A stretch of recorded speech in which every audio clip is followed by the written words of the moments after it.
Korean War, date from 1950 to 53, battle between communism and democracy, America trying to stop the spread of communism and spread democracy around the world. Here are some of the important people from the Korean War and Korea now.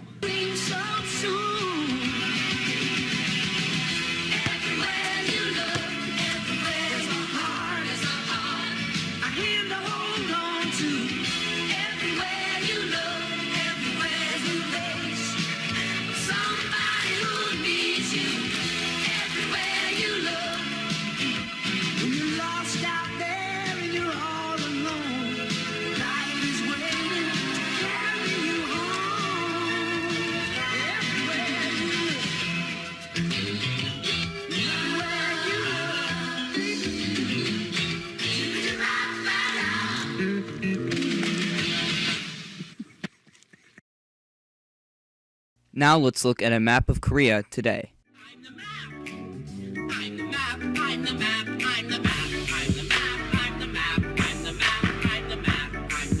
Physical features of the Koreas.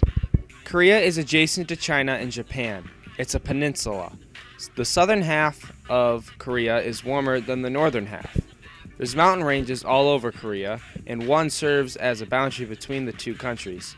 The central region of Korea serves as the metropolitan area. There are distinct weather patterns in Korea. The winters can be harsh, and the summers can consist of torrential rains. Spring and fall in Korea can experience a dust storm across the Yellow Sea, and there is also a possibility of experiencing typhoons. It's a temperate climate in Korea. The humidity can be extremely hot in the summertime. Some natural resources in the Koreas include coal, iron ore, limestone, and graphite. Beginning in the 1870s, Japan steadily forced Korea out of China's sphere of influence and into its own. In 1895, Empress Myung-seong was killed with Japanese involvement in the assassination. In 1905, Japan forced Korea to sign the Usla Treaty, making Korea a protectorate, and in 1910 annexed Korea, although international scholars consider neither legally valid. The massive nonviolent March 1st movement of 1919 manifested Korean resistance to the Japanese occupation. Therefore, the Korean independence movement, coordinated by the Provisional Government of the Republic of Korea in exile, operated mainly in neighboring Manchuria, China, and Siberia. With the defeat of Japan in 1945, the United Nations developed plans for a trusteeship administration by the Soviet Union and the United States, but the Soviet Union refused to cooperate. In 1948, the South held United Nations mandated democratic elections while the North suffered the imposition of a communist dictatorship, divided at the 38th parallel. The North, emboldened by the belief the USA would refuse to come to the South's aid, attacked the South on June 25, 1950, unleashing the Korean War of 1950. Effects of the Korean War on the Koreans. The Korean War had a profound social impact on the population of Korea, and the consequences of the war can still be seen today. Along with the immense number of civilian casualties, the war separated families and displaced thousands of people. Within 3 months after the beginning of the war, 57,000 South Koreans were listed as missing, and more than half of the million homes had either been destroyed or damaged. Additionally, many civilians also had become refugees. Civilians traveled to cram trains by foot and by ship to get across the border. Refugees from the North were often wealthy landowners, fearing religious or political persecution. Children were also significantly affected by the Korean War. In 1954, an International Child Welfare Agency estimated that 2 million children under the age of 18 had been displaced from their homes.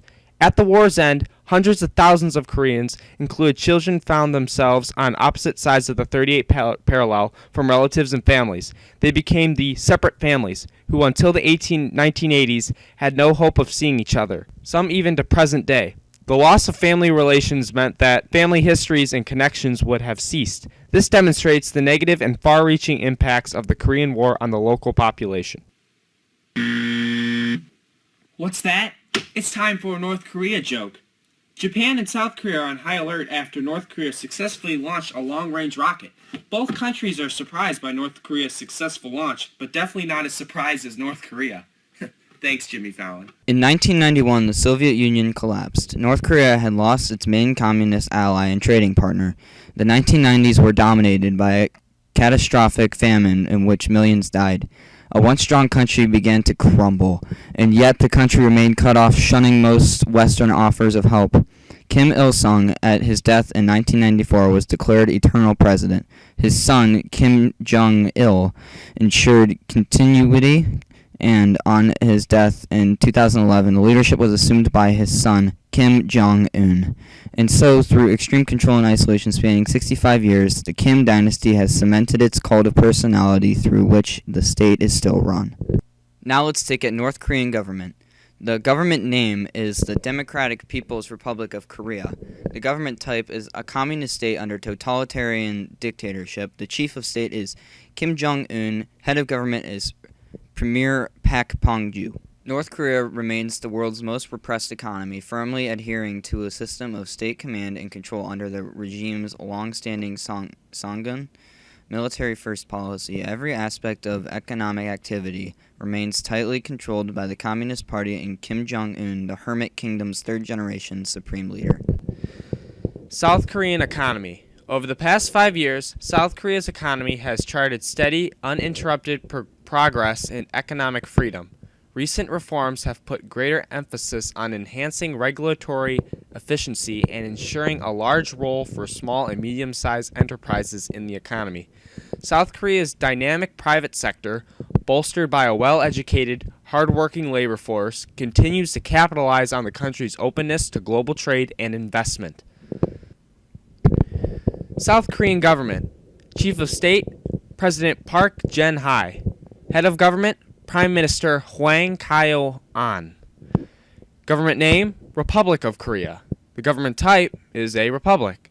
And the definition of a republic government is a state in which the supreme power rests in the body of the citizens entitled to vote and is exercised by representatives chosen directly or indirectly by them. It is estimated that North Korea has between 14 and 48 nuclear missiles. Make that 13 to 47. I came in like a wrecking ball. Hey, thanks to everyone who came out tonight to the dance. It's sure been a great time. Now we're going to wind things back a little bit, back to 1952, the Korean War, with this hit song, Lawdy Miss Clawdy by Lloyd Price. As we're playing this song, I'm going to read you a summary of a article called North Korea on Defense After Sanctions Makes Nuclear Threat. North Korean leader Kim Jong-un has ordered his country's nuclear weapons be ready for use at a moment's notice. This is another attempt to show strength through propaganda by North Korea. This ordeal came after North Korea's recent nuclear test and long-range rocket launch, which was followed by harsh UN sanctions. It is unknown just how powerful North Korea's nuclear setup is. However, 2 Thursdays ago, North Korea fired 6 short-range projectiles into the sea.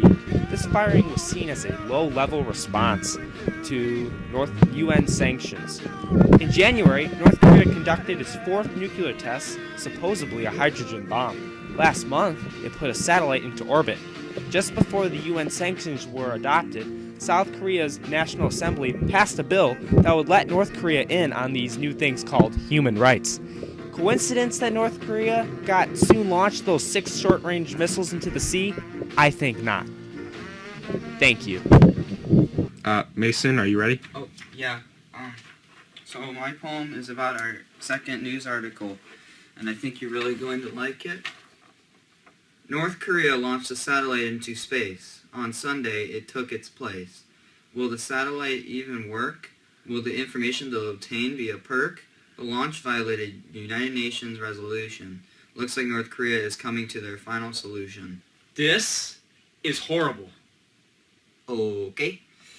It sparked international condemnations. Looks like the United Nations is going to have to place more sanctions. Japan and South Korea working together, trying to change North Korea for the better. Today, South Korea is a republic led by Park Geun-hye, and Most of the country is very peaceful, unlike North Korea. About half of the country's people live in its capital city, Seoul, or near the city in the metropolitan area.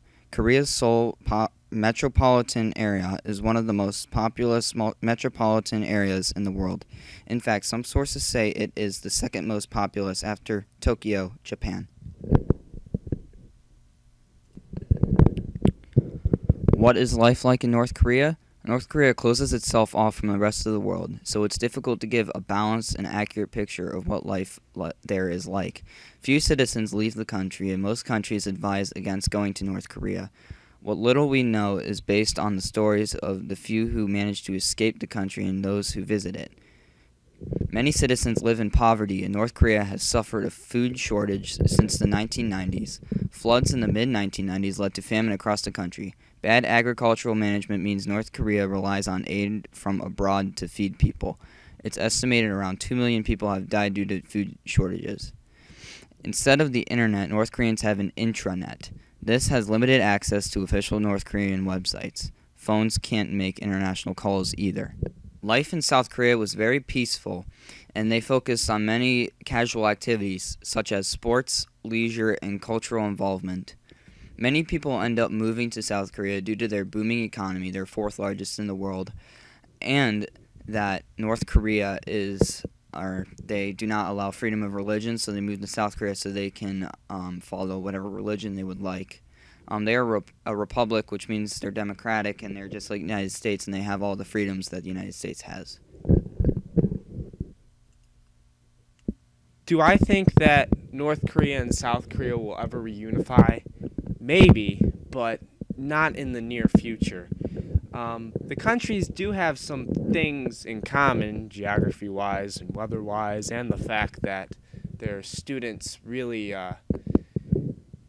do a lot of studying and a lot of schoolwork. But other than that, the two economies and the two governments are completely different from each other. As you know, North Korea is under a communist rule, and South Korea is under a republic, democratic type rule, which those two types of government don't get along at all.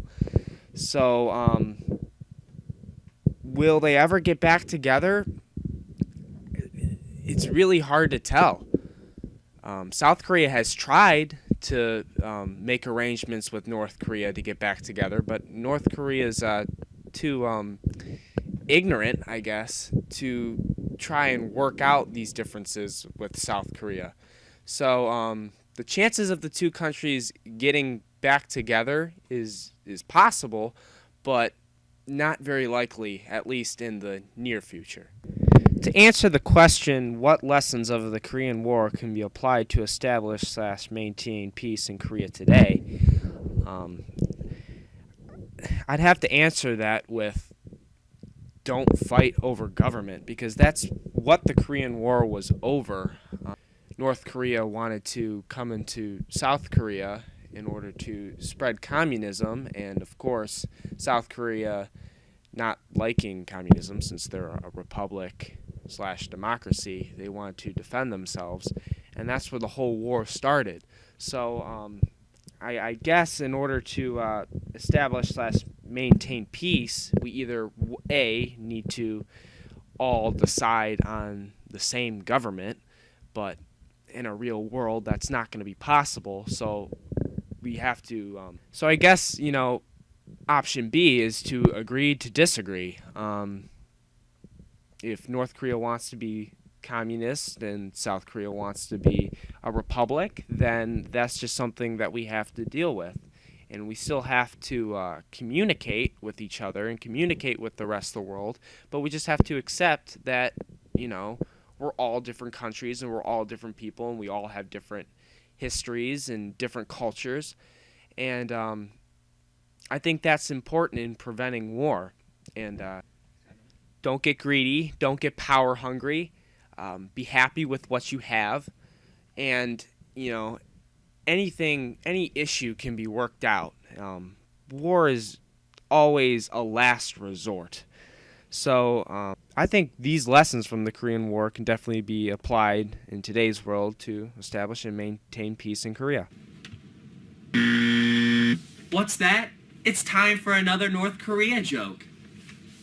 North Korea said it will test a rocket that they hope will hit the U.S. In other words, watch your back, middle of the Pacific Ocean.